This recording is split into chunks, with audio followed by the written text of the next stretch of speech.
جب حضرت موسیٰ علیہ السلام 6 لاکھ بنی اسرائیل کے افراد کے ساتھ میدان طیہ میں مقیم ہوئے تو اللہ رب العزت نے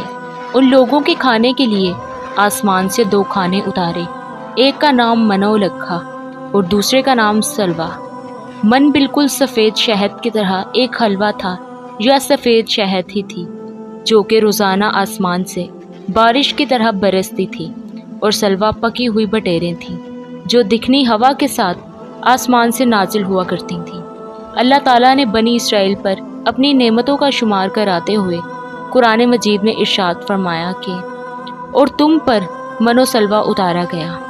اس من و سلویٰ کے بارے میں حضرت موسیٰ علیہ السلام کا یہ حکم تھا کہ روزانہ تم لوگ اس کو کھا لیا کرو اور کل کے لیے ہرگز اس کا ذخیرہ مت کرنا۔ مگر بعض ضعیف الاعتقاد لوگوں کو یہ ڈر لگنے لگا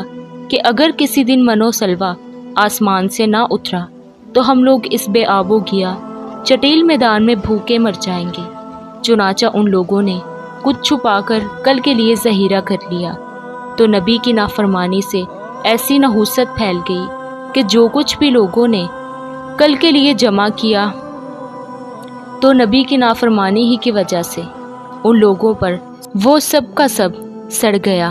اور آئندہ کے لیے اس کا اترنا بند ہو گیا۔ اسی لیے حضور نبی کریم صلی اللہ علیہ وآلہ وسلم نے فرمایا کہ بنی اسرائیل نہ ہوتے تو نہ کبھی کھانا خراب ہوتا اور نہ گوشت سڑتا۔